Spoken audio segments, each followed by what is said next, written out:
Olá, muito bom dia para você, muito bom dia para todo mundo. Tá chegando o AB1, tá começando mais uma semana. Hoje é segunda-feira, dia 23 de fevereiro. Então, vamos às informações. Nessa edição, a gente vai falar sobre um assassinato que aconteceu em Gravatá nesse fim de semana, pessoal. A vítima foi um ex-policial civil, hein? Imagens mostram o momento em que ele perdeu o controle do carro que ele estava dirigindo, um veículo vermelho. Esse aí, ó, ele estava sendo perseguido por um grupo de homens armados que estavam nesse veículo escuro. A gente vai trazer todos os detalhes daqui a pouco. Ao vivo com a gente tem Larissa Juliana, Fábio Gomes e Joel Almeida. Larissa chega com os principais assuntos que abrem essa semana também no nosso portal. Teve uma grande apreensão de cigarros lá no sertão. Não é isso, Larissa? Bom dia para você. Exatamente, bom dia, Almir. Foi uma apreensão feita pela Polícia Rodoviária Federal que aconteceu na BR-232 em Sertânia. Cerca de R$250 mil avaliados em maços de cigarro foram contrabandeados e apreendidos pela polícia. Daqui a pouquinho eu volto trazendo os detalhes dessa história, Almir. Combinado, viu, Larissa? Fábio vai trazer informações muito importantes sobre a lei que proíbe os descontos automáticos nos valores recebidos pelos beneficiários do INSS. Não é isso, Fábio? Bom dia! Oi, Almir, muito bom dia para você, bom dia para todo mundo ligado com a gente aqui nesse AB1 de segunda-feira, começo de semana muito importante a gente estar falando sobre esses direitos previdenciários, né? Porque a partir do sancionamento dessa lei, aqueles descontos, né? Essa lei ela altera justamente aqueles descontos, aquelas regras sobre descontos associativos de crédito consignado nos benefícios que são pagos pelo INSS. Então, a partir de agora tem algumas mudanças, a gente daqui a pouco volta ao vivo com o Jadson Santos, ele é advogado especialista em direito previdenciário, explicando para a gente o que é que traz essa lei, né? Quais são as mudanças que essa lei traz e também algumas orientações para os beneficiários ficarem de olho em não acontecer nenhum tipo de desconto indevido nessa folha de pagamento. Almir? Tá certo, Fábio. Joel chega com um quadro que representa muita esperança. Tô falando do AB Emprego, para a gente falar sobre oportunidades e direito trabalhista também. Bom dia para você, Joel. Bom dia, Almir. Um ótimo dia também para você que está junto da gente nesse AB1 de segunda-feira. Semana iniciando, vamos falar sobre esperança, vamos falar sobre oportunidade. As agências do trabalho aqui de Pernambuco já divulgaram essas vagas para hoje. São mais de 600 vagas disponíveis em várias regiões do estado. Tem vaga tanto aqui para o Agreste quanto para o sertão do estado. Mas, além dessas vagas, a gente vai falar também sobre o direito do trabalhador. A gente vai falar sobre o direito do trabalhador em relação ao ponto. Há também obrigações, viu? Daqui a pouco eu vou voltar junto com a advogada trabalhista para explicar tudo. Almir. Valeu, é isso. Joel, Fábio, Larissa, estamos juntos nesse AB1. E a gente também vai falar sobre a importância da utilização de alguns equipamentos para ambientes elevados, como os apartamentos, por exemplo. Eles são fundamentais para ajudar a proteger as crianças também. Tudo isso e muito mais a partir de agora no seu AB1, que já começou.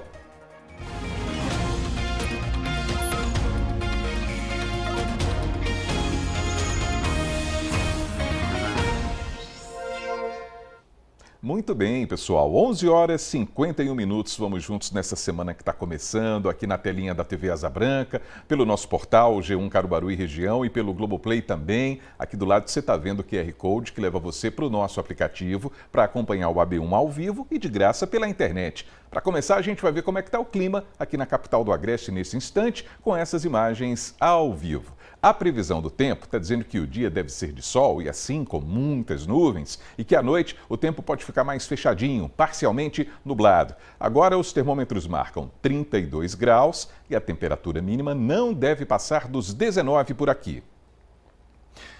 E segue internado no Hospital da Restauração no Recife o menino de 5 anos que caiu do segundo andar de um prédio na última sexta-feira no Salgado, aqui em Caruaru. Você está vendo aí as imagens. De acordo com a assessoria do HR, a criança continua recebendo assistência da equipe e o estado de saúde é considerado grave.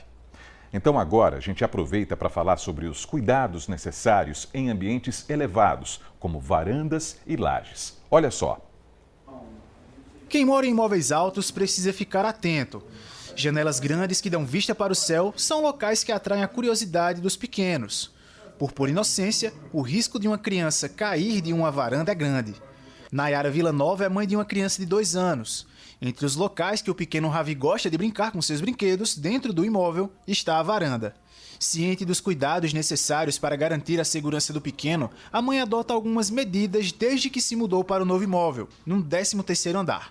Quando eu vim morar aqui nesse apartamento, meu filho era pequenininho, tinha só 6 meses e não tinha nenhuma tela de proteção aqui no apartamento inteiro. Então, depois que ele completou 1 ano, começou a andar, eu e meu esposo vimos a necessidade de colocar essas redes de proteção, né? Não só aqui na varanda, como também em todas as janelas do apartamento, né? Até porque aqui é muito alto, nós moramos no 13º andar, então a gente precisava de fato dessa segurança, né? E hoje, meu filho já tem mais de 2 anos, né? E eu me sinto segura sim, né? De deixar ele brincando aqui na varanda e também, né, de chegar próximo aqui, né, porque ele gosta de ver a movimentação lá embaixo, né, ele gosta de ver o trânsito, então muitas vezes ele pede para olhar a rua, então eu coloco ele no braço, né, chego aqui próximo à varanda com ele, sem preocupação nenhuma, né, porque de fato a rede de proteção, né, me traz essa segurança. Na última sexta-feira, um menino de 5 anos caiu de um 2º andar do apartamento onde morava, no bairro do Salgado, em Caruaru. A criança sofreu traumatismo no tórax devido ao impacto. De acordo com a Secretaria de Saúde do município, o menor foi socorrido para uma unidade de pronto atendimento, depois foi encaminhado para o Hospital Regional do Agreste e, em seguida, transferido de helicóptero pela Polícia Rodoviária Federal para o Hospital da Restauração, no Recife. Na manhã desta segunda-feira, o hospital informou que o paciente permanece na unidade, recebendo assistência da equipe multiprofissional e o estado de saúde dele é considerado grave. Para muitos pais e responsáveis por crianças, a instalação de telas pode ajudar a evitar que acidentes como este possam acontecer. Segundo este técnico, existem tipos diferentes de telas, mas o material de qualidade podem garantir a segurança. Existem 2 tipos de produto no mercado que é muito utilizado. Esse tipo de tela que você está vendo aqui e esse tipo de tela aqui, que é um pouco mais aberto. Os 2 são seguros. É importante, o mais importante é ter um produto que vá inibir qualquer que seja a traquinagem de uma criança, porque a curiosidade leva a susto, e esse tipo de susto às vezes pode ser fatal. A instalação é relativamente simples e pode ser feita por qualquer pessoa que tenha as ferramentas corretas, mas é preciso ficar atento às verificações pós-instalação para saber se o equipamento de segurança está bem instalado. O mais correto é você realmente ter um técnico com conhecimento especializado, profissional, para que possa fazer esse tipo de instalação, porque às vezes tem casos que a estrutura de alvenaria é oca, você não consegue a resistência necessária e aí você tem que partir para o plano B. É criar uma condição para que o gancho ele fixe de forma segura, porque só assim ele vai aguentar a resistência caso alguém queira gerar um impacto de muita força para que ele possa realmente suportar. Porque se não suportar, vai romper o gancho dentro da estrutura que ficou fofa e, consequentemente, levar em risco a vida, seja de humano, de um animal e por aí vai. Além dos cuidados com as janelas em si, é preciso ficar de olho em móveis que podem ser escalados pelas crianças. Sofás, cadeiras e estantes perto de varandas e janelas representam um risco potencial. É muito importante para quem mora principalmente em apartamento ter essas telas de proteção, porque a criança ela está descobrindo o mundo e ela tende a ficar curiosa ao ver janelas, sacadas, e elas tentam se pendurar para ver o que é que tem além daquela janela e pode ocorrer um acidente muito grave. Então as telas de proteção elas vão proteger o seu filho aí, a criança que você tenha em casa, para que não venha a ocorrer esse acidente. Outro cuidado muito importante é que não deixem móveis perto dessas janelas ou dessas sacadas, para que a criança não venha a escalar e ter acesso a essas janelas. Outro ponto importante é ter travas na porta de entrada da casa, do apartamento, para que a criança ela não tenha acesso ao hall desse prédio, porque no hall pode ser que tenha alguma janela que a criança consiga alcançar e acabe ocorrendo determinados acidentes. No caso de um eventual acidente, onde infelizmente, né, a tragédia já aconteceu da queda, o que é que as pessoas elas devem fazer naquele momento para garantir, né, que a vítima ela consiga ter aquele atendimento o mais rápido possível? Ligar 193, que é o número do Corpo de Bombeiros, ou 192, que é o SAMU, para que a gente consiga fazer esse atendimento inicial, porque a gente não sabe ali a extensão e a gravidade dos ferimentos da criança. De acordo com os especialistas, em casos de queda de menor altitude, ainda assim é importante observar determinados sintomas nas vítimas. Sonolência, confusão mental, vômitos e náuseas são indicativos que a vítima precisa ser conduzida até a unidade de saúde mais próxima. Muito bem, vamos seguindo então. Vamos à redação para conferir os destaques de hoje do G1 Caruaru e região. Larissa Juliana está chegando ao vivo, está com a gente. Uma boa tarde para você, Larissa. Uma boa tarde, Almir. Olha só, um ex-policial civil foi morto a tiros em um ataque que aconteceu no município de Gravatá. Esse ex-policial foi identificado como José Jailson Duarte, conhecido como Dal Carcará, e ele dirigia uma caminhonete vermelha quando foi perseguido por suspeitos em um carro preto. Imagens de câmeras de segurança mostram que os criminosos dispararam várias vezes com arma de grosso calibre. Esse ataque aconteceu em uma estrada que dá acesso à Serra do Maroto na tarde de ontem e também que dá acesso a condomínios residenciais e turísticos da cidade. A vítima morreu ainda no local. A Polícia Civil informou que o José Jailson foi um policial civil que atuou no interior de Pernambuco e que foi excluído da corporação. E a real motivação desse crime, que levou à morte do ex-policial, não foi divulgada pela polícia, ainda está sendo investigada e até o momento ninguém havia sido preso sobre esse crime. E aí no G1 a gente traz mais informações sobre esse caso, Almir. Ok, Larissa, as imagens chamam muita atenção, não é? Pela violência, evidentemente, mas também por se tratar de uma área residencial, né? Os dois carros passam em alta velocidade, como a gente viu, né? Nesse momento está a foto aí do ex-policial, que foi a vítima, não é? Desse crime, e a gente vê a velocidade aí do carro vermelho, desse carro também mais escuro, né? Ali no meio da rua. É impressionante, não é? Cenas de violência registradas cotidianamente aqui na nossa região, infelizmente. E olha, Larissa, no G1 também tem informações sobre uma carga de cigarros que foi apreendida, não é? Exatamente, Almir. A Polícia Rodoviária Federal apreendeu uma carga de maços de cigarro com 50 mil maços. Essa carga estava avaliada em R$250 mil e a carga estava dentro de uma van que foi abordada durante fiscalização de rotina no posto de Cruzeiro do Nordeste. O motorista admitiu que transportava o material sem nota fiscal. Durante a vistoria, os policiais encontraram 100 caixas de cigarros que eram fabricados no Paraguai. A carga foi avaliada em cerca de R$250 mil e, segundo a Polícia Rodoviária Federal, o produto não tem autorização da Agência Nacional de Vigilância Sanitária para ser vendido no país. Esse homem foi levado junto com a mercadoria para a unidade da Polícia Federal aqui em Caruaru e ele pode responder por contrabando, que é um crime com pena de até 5 anos de prisão. E aí no G1 a gente traz mais informações sobre essa apreensão e também sobre essa prisão, Almir. Ok, Larissa. Essas as primeiras informações de hoje, não é? Do nosso portal aqui no AB1. Daqui a pouquinho você está de volta. Daqui a pouquinho eu estou de volta, sim. Até já. 12:01. Agora a gente vai para o momento WhatsApp, hein? A dona Maria da Conceição mandou um vídeo da Rua da Paz, que fica no residencial o Ayrton Lira. Ela disse, pessoal, que há mais de um mês, toda vez que chega água, tem um cano estourado que desperdiça muita água limpa. Vamos ver, né? Essa é a Rua da Paz, aqui no residencial Ayrton Lira, Caruaru. Olha aqui, olha, esse vazamento da água aqui na minha rua já faz mais de mês. Já procuramos a Compesa, aí ela disse que não podia vir enquanto tivesse com água. Aí quando secou a gente avisou de novo, aí disse que não podia vir porque estava sem água. E chega de cortar coração. Tanta gente sem água em Caruaru e a água aqui desperdiçada. É essa rua aqui, aí, Rua da Paz. Mais tarde estoura outra ali em cima. Olha aí a preocupação da dona Maria, tá vendo? Uma preocupação muito justa, não é, pessoal? E a gente foi em busca de uma resposta.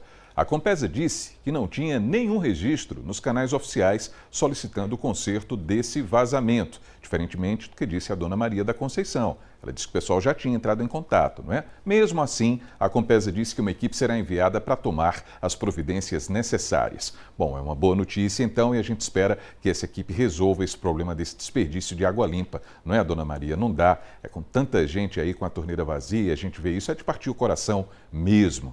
Então a gente lembra que você também pode participar aqui do AB1 e é bem simples, é só gravar um vídeo com o problema aí da sua rua e depois manda pra gente pelo 99198-8212. E olha, amanhã tem cobrança dupla no Minha Comunidade, hein? A gente vai voltar à cidade de Lagedo para mostrar a situação do loteamento Frei Damião, que sofre com a falta de saneamento e de pavimentação. E vamos mostrar também como é que está a situação do complexo científico aqui de Caruaru. Você lembra? Será que tem novidades? Nesta terça-feira, o Minha Comunidade se divide para cobrar melhorias em duas cidades distintas, Caruaru e Lagedo. Em Caruaru, vamos mostrar o complexo da Polícia Civil, uma obra que começou há 15 anos e ainda não foi concluída. Já em Lagedo, desembarcamos no bairro Frei Damião, uma comunidade inteira vivendo dentro da lama, do esgoto e da poeira, sem saneamento e sem calçamento. É cobrança, é no Minha Comunidade, é no AB1.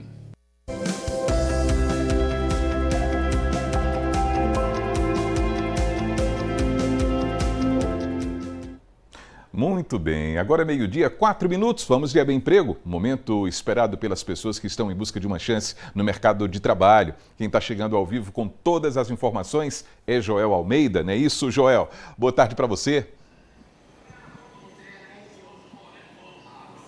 Oi, Almir, boa tarde também para você que está junto da gente aqui nesse AB1 de segunda-feira. São muitas oportunidades disponíveis, a gente vai falar sobre elas. Ao todo, as agências do trabalho divulgaram para esta segunda-feira mais de 660 vagas disponíveis aqui também no Agreste e no Sertão do Estado. A gente separou algumas delas aqui, vamos ver. Em Caruaru tem 10 vagas para ajudante de carga e descarga de mercadoria, 3 vagas para ajudante de eletricista, 5 vagas para almoxarife, 5 vagas também para armador de estrutura de concreto. Também tem 5 vagas para auxiliar de almoxarifado, 5 vagas para auxiliar de limpeza, 20 vagas para auxiliar de linha de produção, 5 vagas para auxiliar de pessoal, 4 vagas para encanador, 2 vagas para operador de motosserra, 10 vagas para pedreiro, 12 para servente de obras e 21 vagas para vendedor pracista. Olha aí quantas vagas disponíveis aqui na cidade, mas também tem outras vagas disponíveis em outros municípios pernambucanos. Por exemplo, em Belo Jardim. Acompanhe comigo. Em Belo Jardim tem 4 vagas para carreteiro. Tem vagas também para bezerros, 2 vagas para agente de coleta de lixo, 10 vagas para operador de telemarketing, 7 vagas para pedreiro, 3 vagas para servente de obras. Em Garanhuns, também aqui no Agreste, tem 5 vagas para atendente balconista, 4 vagas para churrasqueiro, 2 vagas para cozinheiro de restaurante e 3 vagas para garçom de bar. Pesqueira, 6 vagas para auxiliar de linha de produção, 4 vagas para fiscal de prevenção de perdas, 5 vagas para motorista de caminhão. Santa Cruz do Capibaribe tem 2 vagas para pedreiro, 2 para servente de obras. Serra Talhada, no Sertão do Estado, também tem vagas disponíveis para hoje, 8 vagas para empregado doméstico nos serviços gerais, 5 para estoquista, 2 vagas para pedreiro e 9 vagas para servente de obras. Essas vagas que a gente falou agora, elas são algumas das vagas. A gente não pôde trazer tudo, né? Porque são mais de 600 vagas. Imagina, a gente ia ficar até 1h da tarde aqui, não ia dar tempo para dar outras notícias. Mas é isso, gente. Se você se interessou por alguma dessas vagas ou está querendo saber do total as vagas que estão disponíveis aí para o seu município, você pode acessar o site cedep.pe.gov.br. É o site do Governo do Estado que tem esse quadro de vagas, é muito fácil de se localizar, lá no finalzinho do site tem quadro de vagas, você clica lá, ou senão você pode assistir de novo o Globoplay quando o AB1 terminar, tá certo? Você pode também procurar a agência de trabalho mais próximo da sua residência. Aqui em Caruaru tem 2 endereços. Onde a gente está agora, na Casa do Trabalhador, Rua Floriano Peixoto, número 147, no centro da cidade, por trás da Prefeitura, aqui na mesma calçada da CDL. Tem outra agência de trabalho também, no Caruaru Shopping, lá no Expresso Cidadão. Funciona das 8 da manhã até às 5 horas da tarde, essa agência trabalha aqui, não fecha para almoço, você pode vir só com a sua identidade, tá certo? É bom ficar sempre atualizando seu cadastro e aí, se você fez algum curso, você coloca no cadastro, é como se fosse um currículo atualizado.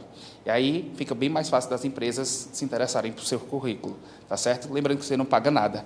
Almir, essas foram as vagas de hoje. Que legal, hein, Joel? Que legal começar a semana com todas essas possibilidades. E a gente vai falar sobre direito trabalhista também. Tem muita gente com perguntas sobre o registro de entrada e saída dos trabalhadores. Perguntas do tipo: o funcionário pode registrar o ponto no celular pessoal ou tem que ser nos equipamentos instalados lá na empresa? E aí, Joel, quais são as respostas, hein?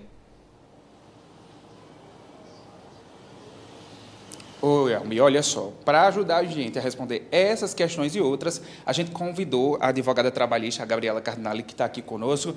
Gabriela, o Almi está perguntando lá no estúdio dúvidas gerais da população.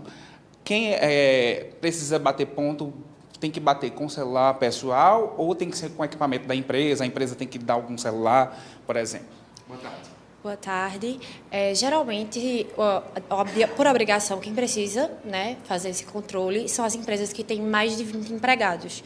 E ele pode ser feito de 3 formas. De forma manual, que é através do livro de ponto, de forma mecânica, que pode ser feito pelo cartão de ponto, e de forma eletrônica, que geralmente é feito por senha, por digital ou de forma remota pelo aplicativo.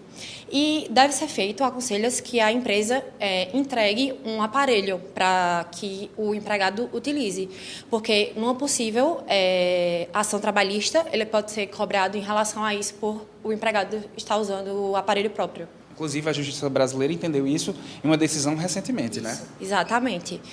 Acho que faz menos de 2 semanas que saiu essa decisão e que foi favorável à empregada, o pagamento, né, da indenização pelo fato dela estar usando o aparelho próprio todas as vezes que bateu o ponto, tanto no início quanto no final e nos intervalos. Nessa questão de bater o ponto, o funcionário ele tem que cumprir esses horários da jornada de trabalho, enfim.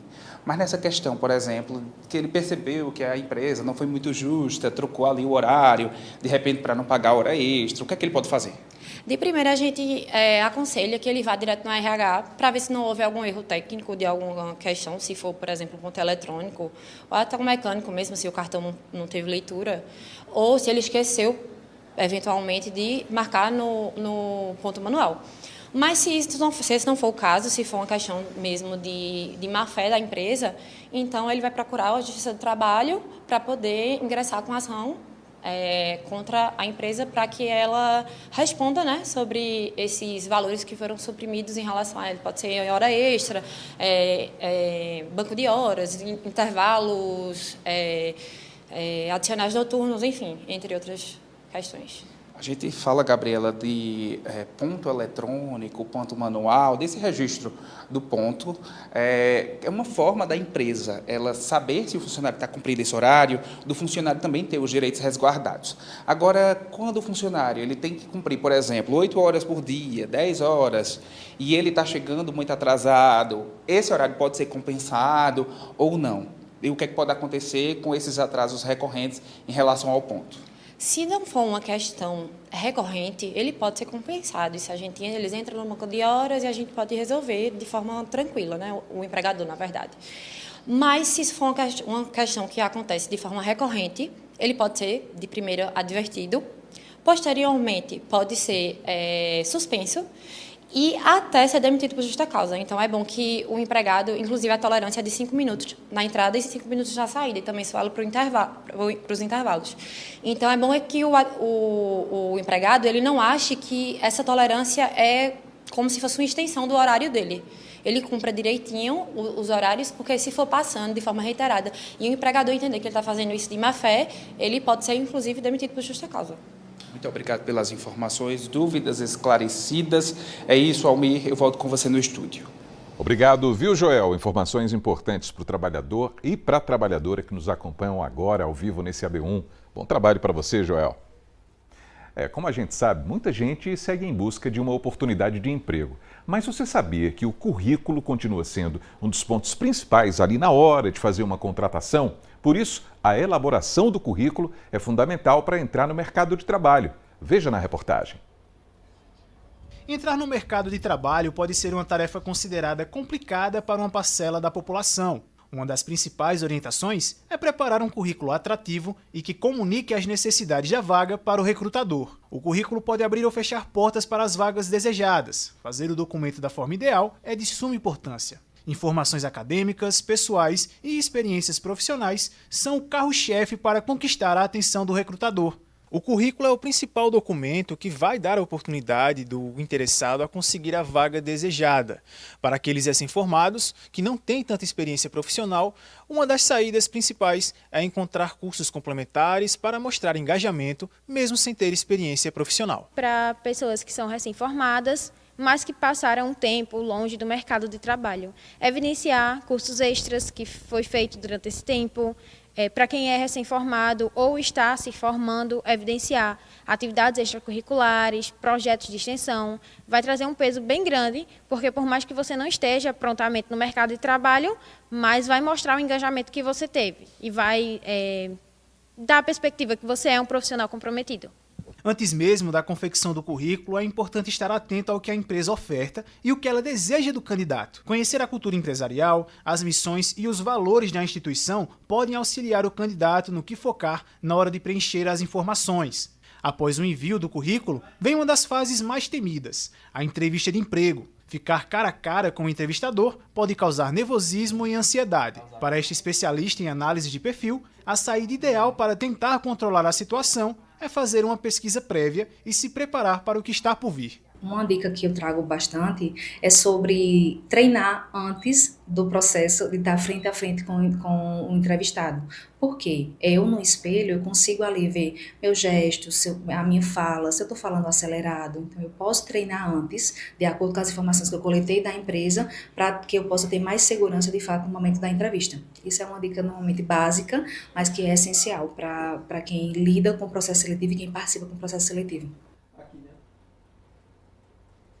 Muito bem, agora a gente vai para o intervalo e ainda nessa edição você vai ver que uma pesquisa mostra que o custo médio de vida aqui em Pernambuco é de quase R$3.000, pessoal. Um valor bem acima do salário mínimo atual, hein? A gente vai trazer todos os detalhes daqui a pouquinho, 12h, 15 minutos, a gente volta já.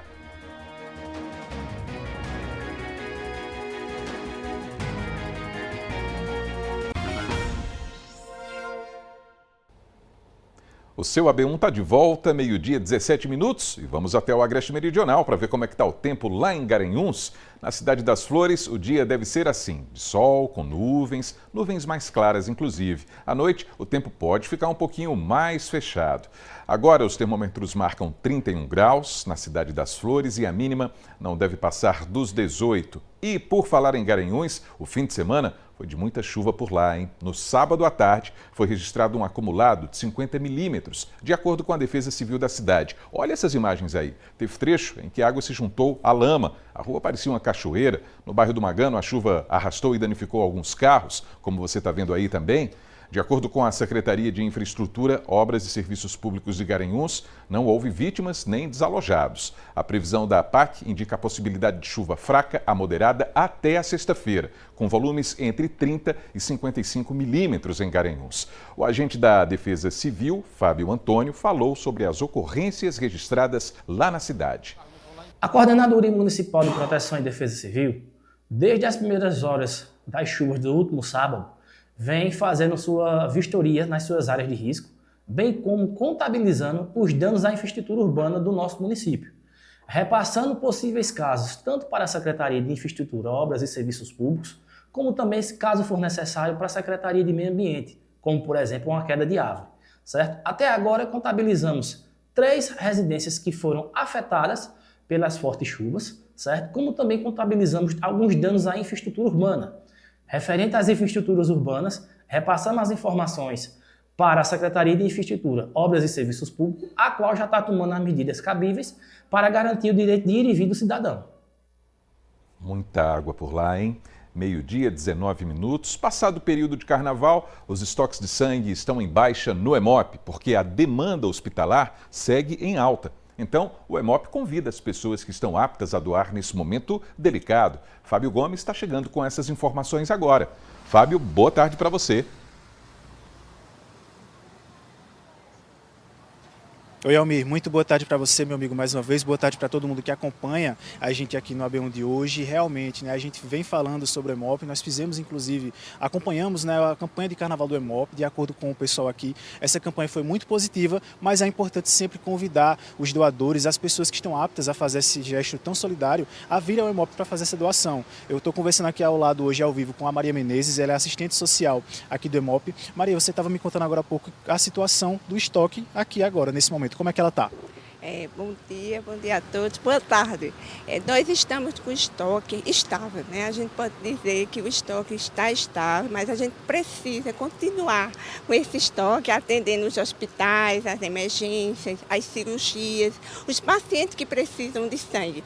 E aí a gente sabe que, continuando, as pessoas já são doadores, que está no período de doar, vir até o Hemop, a gente sabe que a gente tem que dar uma ênfase maior aos grupos negativos, porque os pacientes, as pessoas que são do grupo negativo ou negativo, hoje eu posso dizer que quem é AB negativo aproveita a oportunidade para fazer um convite àquela pessoa que é AB negativo, que está no período de doar, que compareça ao Hemop. Nós estamos aqui de 7h30 até 5 horas da tarde, mas todos os grupos são fundamentais. A gente sabe que o maior número de pessoas é O positivo, A positivo, e a gente sabe que ele sai mais, e é essencial e é importante.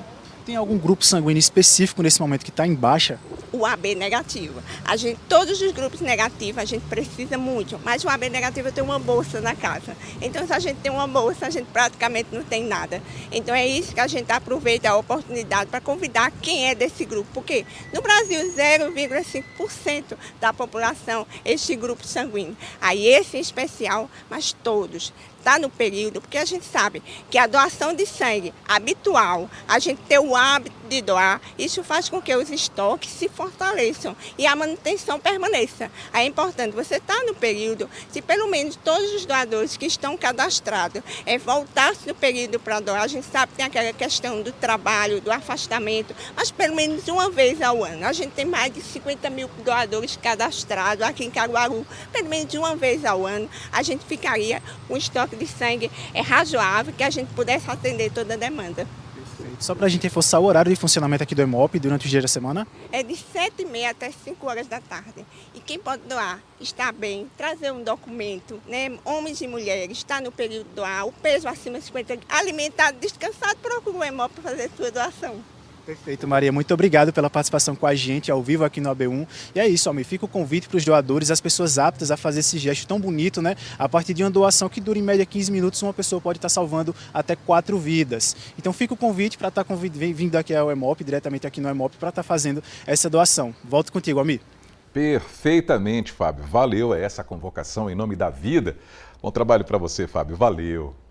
E olha, pessoal, uma pesquisa divulgada esse mês mostra que o custo médio de vida aqui em Pernambuco é de R$ 2.840, um valor que fica bem acima do salário mínimo atual. De acordo com especialistas, muitas vezes essa situação provoca o endividamento das famílias no sustento da casa. Veja na reportagem.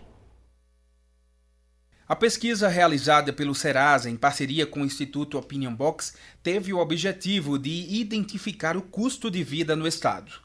O levantamento considerou contas como moradia, despesas fixas, compras em supermercado, transportes e saúde. A pesquisa revela que, para se manter, o custo médio de vida em Pernambuco é de R$ 2.840 por mês. O valor é R$ 1.200 maior do que o salário mínimo. O levantamento mostra que o pernambucano gasta em média R$ 850 por mês com moradia, R$ 780 com supermercado e R$ 420 com despesas recorrentes. Isso representa mais da metade do orçamento das famílias e são as contas mais difíceis de manter. Giovana sabe bem o que é ter tanta conta para pagar e ainda precisar esticar o salário. É micropigmentadora de sobrancelhas e também decidiu empreender.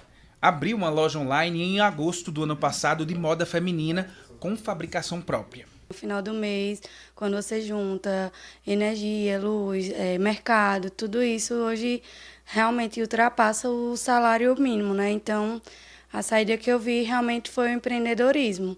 E aí, graças a Deus, eu estou em 2 ramos diferentes, né? Estou na área da estética, da beleza, eu sou micropigmentadora de sobrancelha, e a gente também está agora com a empresa de roupas. Então, a gente está tentando ainda conciliar e aprendendo junto com o mercado, que o mercado está sempre mudando, mas graças a Deus está dando certo, está dando para ir honrando nosso compromisso e, se Deus quiser, lá na frente a gente vai ter nossa reserva. Esta saída encontrada por Giovana é bem vista aos olhos dos especialistas, que indicam uma renda extra para dar alívio ao bolso. A saída é fazer uma renda extra, se capacitar, buscar essa renda extra no horário que você esteja disponível, final de semana, fazer uma renda extra em algum restaurante, vender algum doce, buscar algum outro tipo de serviço, ver as habilidades que você tem para que você possa disponibilizar esse serviço. Aproveitar momentos de sazonalidade maior, o São João na cidade, um carnaval em outra, e tentar prestar algum serviço ou vender alguma coisa que aumente a sua renda e você consiga organizar suas dívidas ou até mesmo fazer uma reserva financeira. De acordo com esta economista, o estudo revela a dificuldade das famílias em honrar as contas, principalmente para quem recebe o mínimo. Ela conta que atualmente, com um custo de vida maior, o consumidor tem feito dívidas para se manter, diferentemente do passado. As pessoas estão vivendo realmente no limite da sua renda. Ele precisa buscar meios para ter mais renda, mais rentabilidade na sua família. Mostra uma disparidade entre pessoas, por exemplo, em classe social, pessoas que têm menos instrução acadêmica, que podem receber menos. Então, a pessoa que tem essa disparidade, recebe menos, não tem tanta instrução, precisa buscar ter uma renda extra, mais capacitação, para tentar buscar ganhar mais realmente. Para Giovana, empreender significa a esperança de um futuro brilhante e bem mais tranquilo. O sonho, eu acho que acredito da maioria do brasileiro, né, que é uma estabilidade financeira para a gente conseguir ter uma vida mais confortável, mais tranquila, poder viajar, ter um lazerzinho também, né, que é muito bom. Agora, meio-dia, 27 minutos, depois do intervalo, tem o AB Esporte. Aí a gente vai falar sobre a preparação do Maguari para encarar o Fortaleza na segunda fase da Copa do Brasil. O jogão é amanhã, hein? E ainda, uma reportagem sobre os benefícios da tapioca. A gente volta já, fica por aí.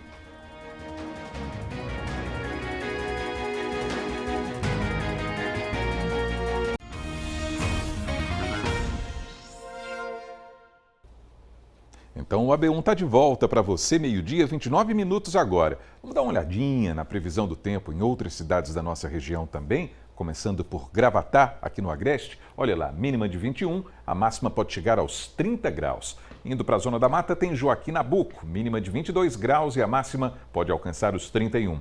E Floresta, lá no Sertão, olha que interessante, a mínima deve ser de 25 graus e a máxima pode alcançar 35 graus, hein? E olha, foi sancionada uma lei que altera as regras sobre descontos associativos e crédito consignado para os benefícios pagos pelo INSS. Essa nova lei proíbe o desconto automático diretamente na folha de pagamento. Quem vai trazer os detalhes sobre esse assunto é o Fábio Gomes, que continua com a gente ao vivo, né, Fábio? É isso mesmo, Abi. Muito boa tarde para você mais uma vez. Boa tarde a todo mundo que acompanha a gente nesse momento. E são informações importantes que precisam ser repassadas, porque esses descontos, né, eles podem afetar uma parcela significativa dos beneficiários do INSS. A gente convidou para participar ao vivo com a gente hoje o Jadson Santos. Ele é advogado especialista em direito previdenciário. Doutor Jadson, muito boa tarde para o senhor. Eu queria que o senhor começasse falando para a gente a respeito do que é que altera, né? O que é que essa lei, depois que foi sancionada, o que é que ela traz de alteração de fato. Boa tarde. Boa tarde, Almir, e a todos que estão nos vendo. Sim, essa lei ela vem trazer mais segurança para o aposentado e pensionista do INSS. Porque devido àquelas fraudes ocorridas e descobertas ano passado, houve um grande número de denúncias de entidades associativas com descontos indevidos nos benefícios. Então, foi criada essa lei para quê? Primeira coisa, proibir descontos de entidades associativas dentro do benefício previdenciário no sistema INSS. Ou seja, a partir da sanção dessa lei, não é mais possível uma entidade associativa, mesmo que o segurado queira, mesmo que aquele aposentado ou pensionista queira, ela não pode mais descontar dentro do sistema do INSS, o desconto é em folha. Agora, caso um aposentado queira esse desconto, queira pagar livremente a uma associação, ele vai ter que pagar por outros métodos, como boleto, cartão de crédito, Pix. Outra novidade também dessa lei é o bloqueio automático dos benefícios para empréstimo consignado após uma contratação. Ou seja, o aposentado ele desbloqueia o benefício, faz uma contratação de empréstimo consignado, o sistema automaticamente bloqueia para uma futura. Ou seja, ele vai ter que pedir posteriormente para desbloquear, caso ele queira. No caso ainda, se o beneficiário ele perceber que houve um desconto na folha de pagamento, o que é que ele pode recorrer dessa forma? Então, a lei prevê também que o segurado que tiver algum desconto indevido, que não reconheça dentro da sua folha de pagamento, procure o 135 do INSS, informe, denuncie que há um desconto indevido. O INSS vai entrar em contato com a instituição financeira que está efetuando esse desconto e obrigá-los a devolver o valor no prazo de 30 dias. Se não houver essa devolução, essa lei também prevê que o Ministério Público pode intervir, inclusive com sanções criminais para as instituições financeiras que não efetuarem a devolução após a comprovação de fraude. Dr. Jadson, muito obrigado pela participação ao vivo com a gente aqui no AB1. Informações importantes, né, Almir, repassadas para essa população que tem, né, e recebe esses benefícios do INSS. Almir.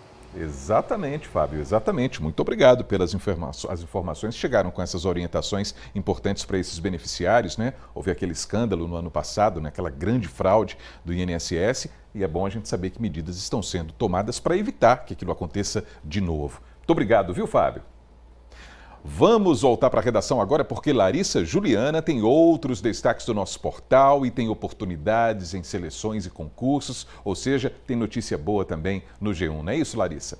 Exatamente, Almir. Tem oportunidades para seleções públicas e concursos públicos no nosso estado. Ao todo, são 785 vagas disponíveis para esses concursos e seleções, com oportunidades para nível fundamental, médio, técnico e superior. Os salários podem chegar a R$ 13.200 e no G1 a gente separou quais são as seleções públicas e os concursos com inscrições abertas no nosso estado.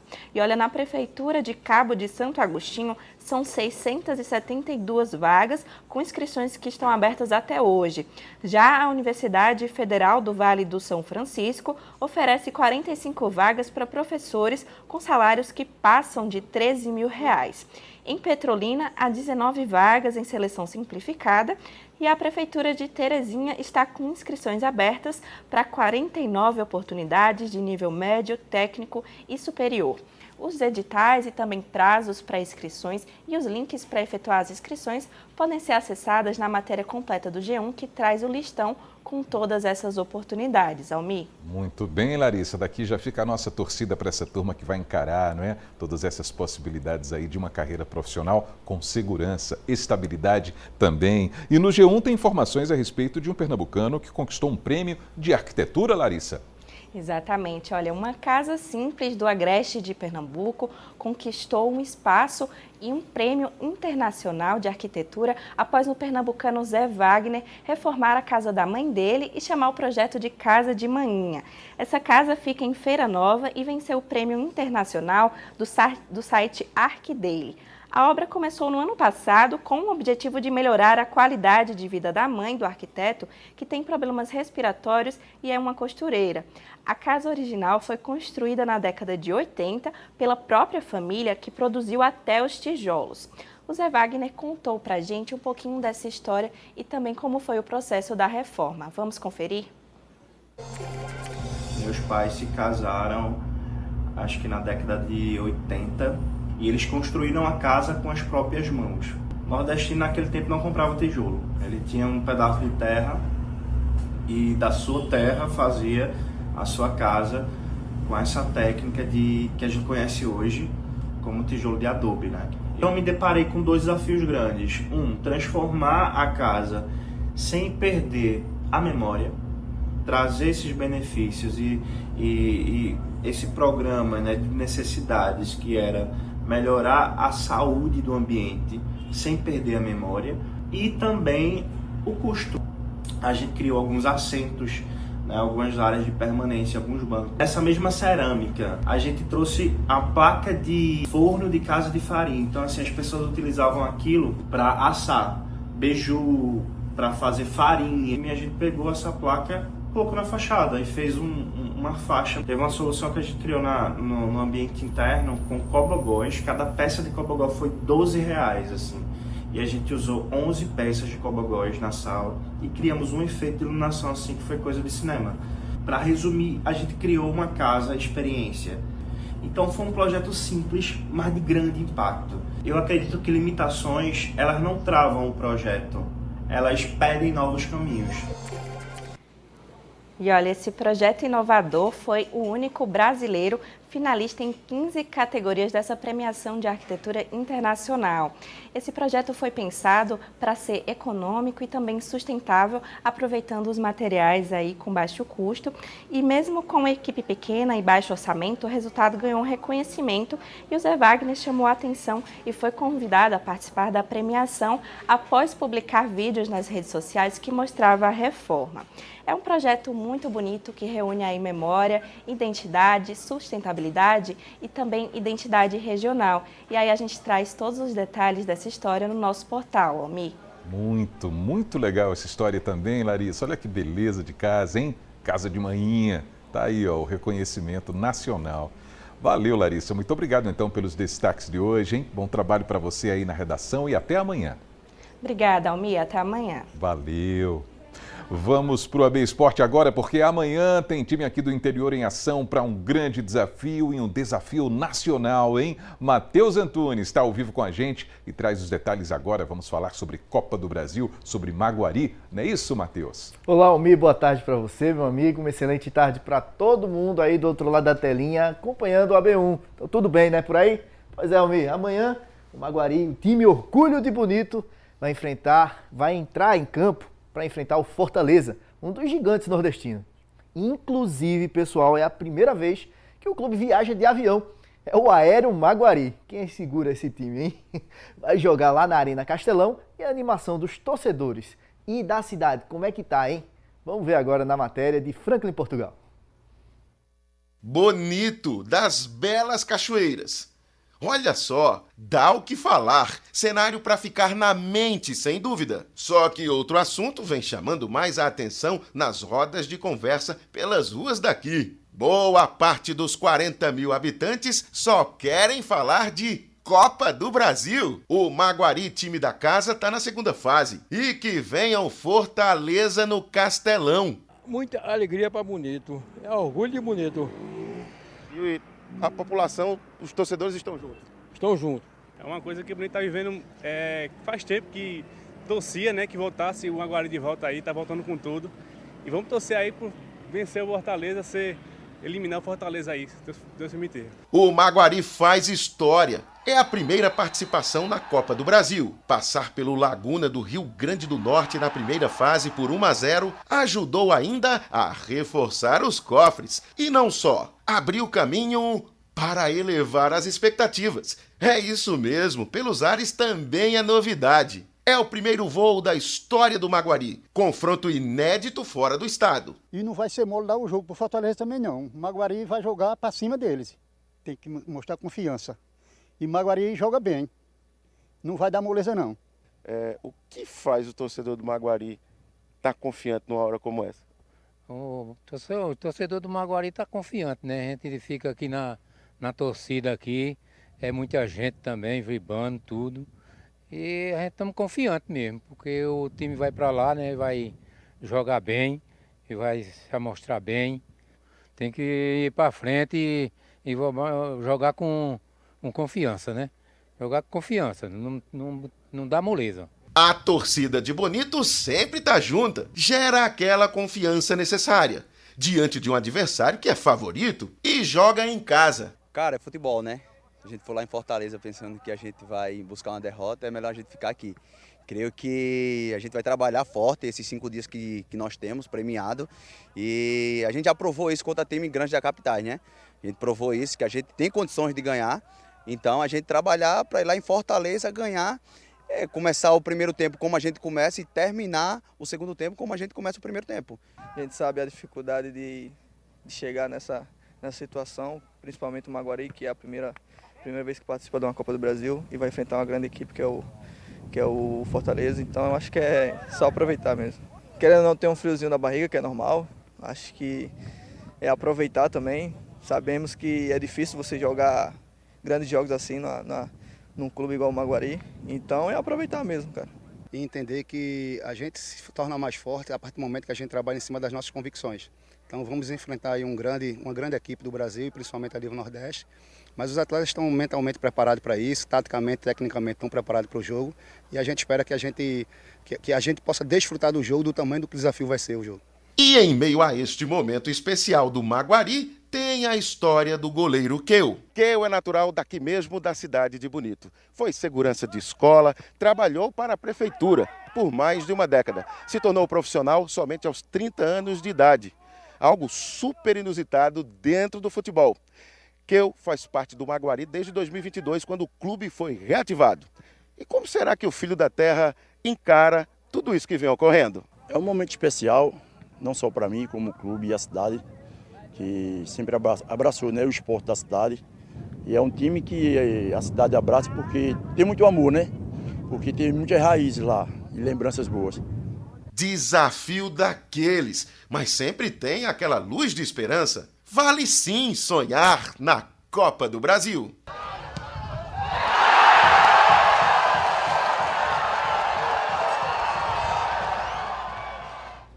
É isso, claro que é válido o sonho na Copa do Brasil, é uma competição que foi feita para isso também, né, Matheus? É democrática, não é? Sob o aspecto de que clubes assim de menor expressão conseguem enfrentar grandes clubes, enfim. Na história a gente já viu episódios incríveis da Copa do Brasil e é muito bom perceber esse clima de confiança, de convicção aí do torcedor e também dos jogadores do Maguari, né, não? Pois é, Almir, e tivemos um exemplo próximo da gente aqui, quando o Afogados eliminou o Atlético Mineiro. Então é possível sonhar. Essa fase da Copa do Brasil não é o mata-mata, é só o mata. Jogo único, então é possível sim segurar o Fortaleza, quem sabe levar uma decisão para os pênaltis. É muito difícil, a gente sabe, mas a gente torce para o Maguari e a prefeitura também de Bonito está querendo fazer bonito, vai botar um telão lá para o povo assistir e fazer a maior festa, Almir. É isso, força, toda força pro Azulão. E daqui a pouquinho tem o torcedor CBN para a galera conferir, né, Matheus? Pois é, Almir, daqui a pouquinho acabou o AB1, aí é só trocar a TV pelo rádio para ouvir os comentários sobre os nossos times pernambucanos. A gente estava falando do Maguari, vai ter o Maguari lá também para a gente comentar, com o Eri Santos, a turma da CBN, Herbert Ramos, que está participando hoje também lá do Torcedor CBN, para poder conferir mais informações para além da plataforma aqui da TV. Vou ficando por aqui, meu amigo Almir, com a expectativa de que o Maguari faça bonito.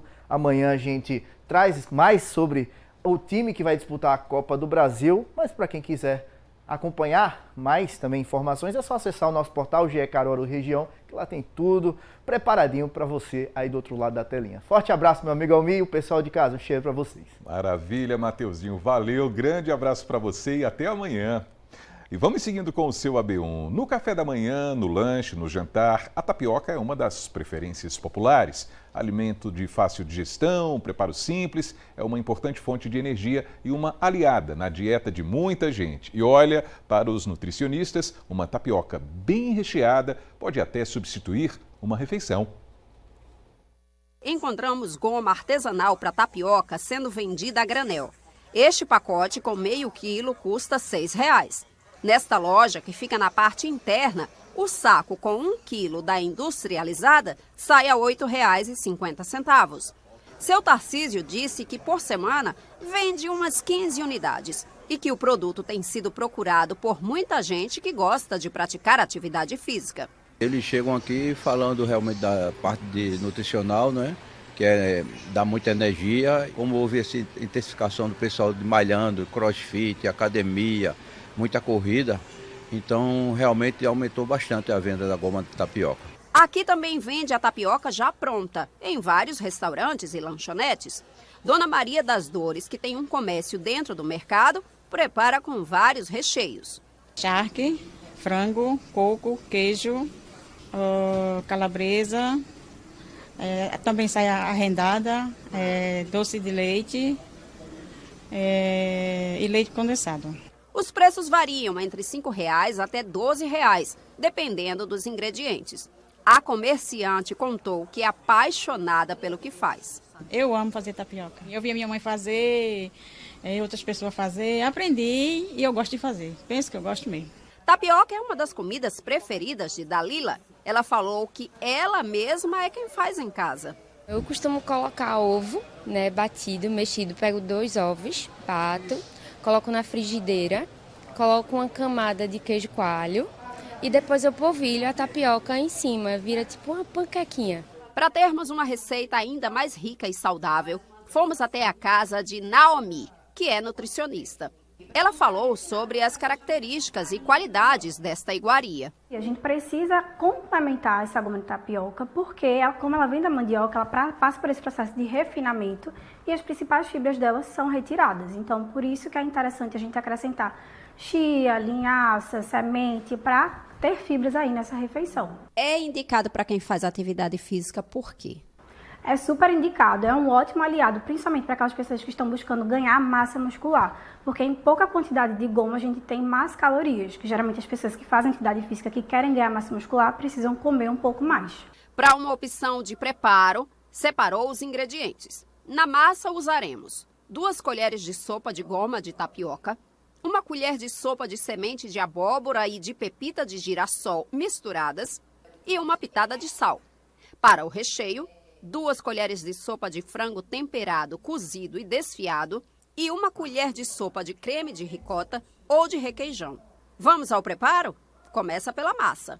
Primeiro a gente precisa ligar o fogo bem baixinho, só para torrar as sementes.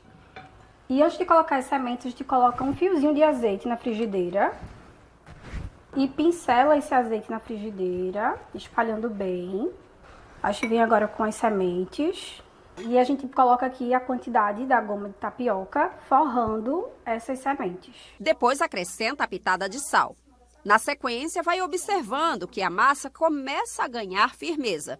Isso não passa de 2 minutos. É tempo de apagar o fogo. O recheio pode ser feito já no prato, onde a tapioca será servida. Colocar o creme de ricota light, coloca numa bandinha, espalha.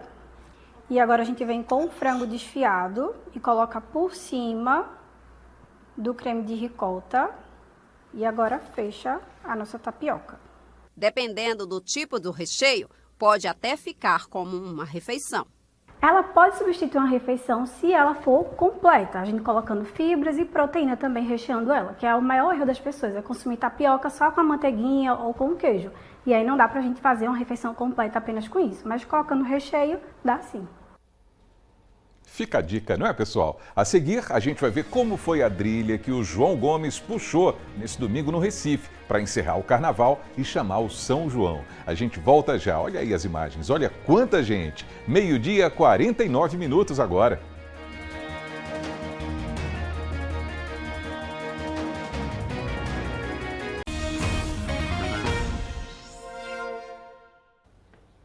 A B1 de volta e o cantor João Gomes levou muita gente até a Rua da Aurora, no centro do Recife, na tarde de ontem. Olha essas imagens aí, ó. A trilha São João Gomes encerrou o ciclo de carnaval e abriu o período de São João. O cantor recebeu convidados e animou milhares de forrozeiros. Ainda a caminho do show, João Gomes deu uma carona para o repórter Mário Carvalho. Vamos ver? O que passa na cabeça momentos antes de começar um projeto como esse? Eu tentei ensaiar algumas respostas ali na coletiva ali, mas caramba, velho, eu acho que eu fui muito mal, me atrapalhei e Foi nada. Não adianta decorar nada, vai com sentimento mesmo, né? Acho que a intenção, a gente tá bem intencionado assim, pelo nosso forró, pela nossa cultura. Eu acho que a gente quer demonstrar isso e que conquistar mais espaços assim.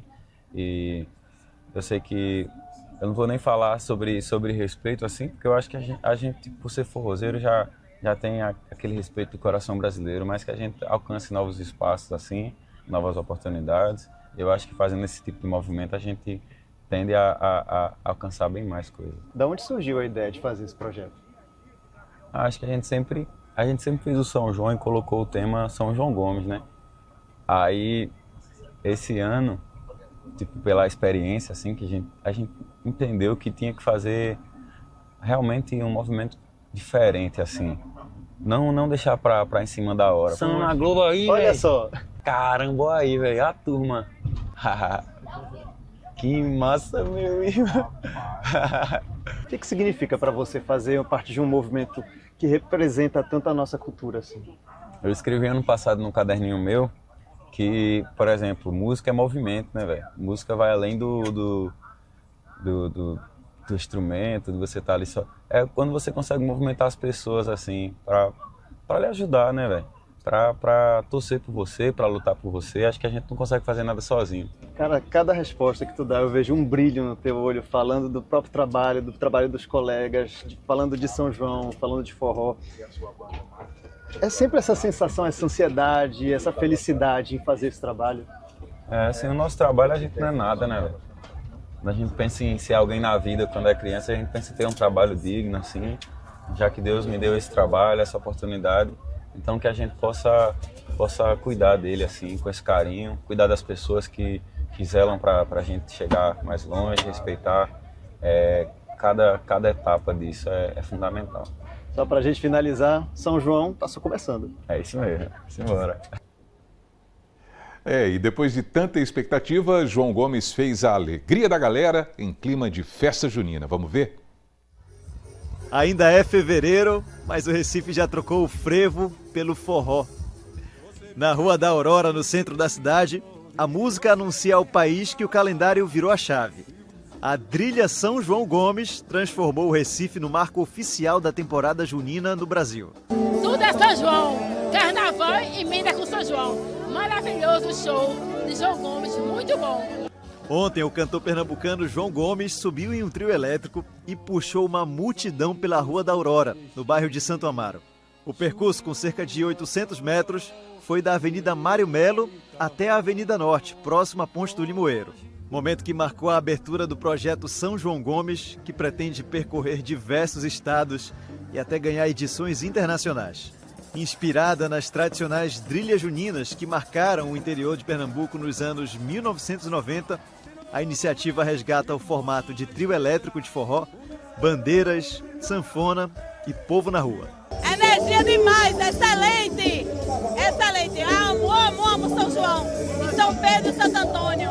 Entre os convidados de João Gomes estavam Mestrinho e Zé Vaqueiro. É muito emblemático, porque Recife é um dos pontos principais do São João, né? Pernambuco é um lugar que faz um São João maravilhoso. Eu acho que já começar, né, acabar o carnaval e a galera já ficar com esse gostinho de São João, começar a sentir o gosto do São João, isso é maravilhoso. E ainda num clima carnavalesco, né? Ali, eu acho que é a fusão do carnaval para o São João. O cantor também convidou o pequeno Vaqueirinho, sucesso nas redes sociais, mostrando o poder da nova geração. Eu me sinto bem, não tenho explicações, mas eu me sinto feliz. Os olhos tem vezes que enche de lágrimas. Imaginava que isso iria acontecer algum dia na tua vida? Não, nunca. Muita gente chegou cedo para garantir um lugar pertinho aqui do trio, mas muita gente assistiu assim, ó, de camarote, todo esse show passando aqui pela Rua da Aurora. O evento foi gratuito e contou com o apoio da Prefeitura do Recife e do Governo de Pernambuco. A produção montou um esquema especial de segurança com polícia militar, guarda municipal e equipes privadas. Em cima do trio, os sucessos de João Gomes e as músicas mais tradicionais do período junino. O forró que esquentou. Na rua, a alegria do povo em viver um São João mais cedo. Eu amo ele de graça. Se ele não fosse João Gomes, eu amava do mesmo jeito. Ele mora no meu coração.